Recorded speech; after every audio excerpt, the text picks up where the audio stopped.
Şunda 100 neçe min koygu 100 min koydun azak üstün bolgan şunda yaram maşillama 100 neçe min koygu getkan bulap geldi tuqalla. Mana 110 neçe min koygu beni zaydisiz. Beni zaydi kendim ama Libya ma aldı şalası eşletkan hakikaten yepyeni bolgan jan şunda alaydı boğunna haydisiz tuqunam saltanatlı bamına. İçine bir görsün bolan manınki. Gödanlama tuqalla.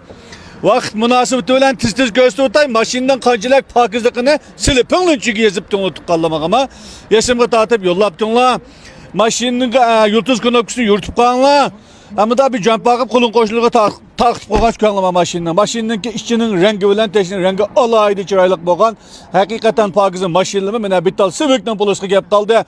Neç pul desanla mene muşum maşinime 110 neçe min koyga saltanatını ep getirleşler tuqalla mene muşumdaq Ayber el uzaltıp işlengen nuskusu ağısının koncelleri alaydı çoğun boğan amıyda maşinline uzunluğu 100 neçe min koyga ep geldim.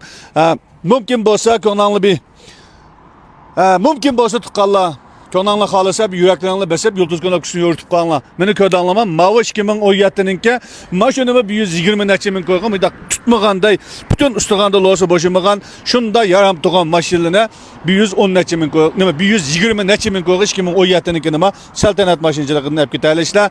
Maşinin yenilik asa maşinin pakizlik asa tuqqalla mühürlük yürükanlı bir işini unutup kalmanla maşinini bir takip koyasla ben setip çıkışımga yardım olap qattı muşu maşinni atkan adamninki tepe öleşiga muşu maşinni yardım olap qattı tuqqalla maşinning hakikaten yollarından tatip tutmaganday buna ben demesem mesela şunda kögendikin her qandaq köz teşki eşlitkan bir adam mene qalanma zodalinima şoför tepnikini köngla olan men ama şoför tepnikimi olmaday tuğlamağa ama men kişigini besip ketken o bu olap ketken ahval yok maşinning qanchalik yengilligini aşıyadan ko'rvasak bu tuqqalla maşina hakikaten pagizi maşinlar bunda birinchi lazımdı uzaltıp işlengen nusxası lazımdı tuqqalla olap qalsanglar kelsanglar maşinimiz naq saltanatda ba qo'llagan barcha azizlar siliningma ishlaringlar yaxshi bo'lib ketgay tijoratlaringlar yaxshi bo'lib ketgay qo'llag'ininglarga ko'pdan ko'p rahmat.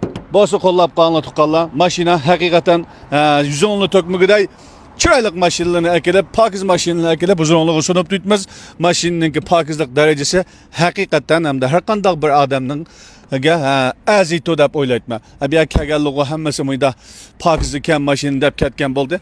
Vaqt münasibetiyle veren maşki maşinini arım zopun qıpta atıp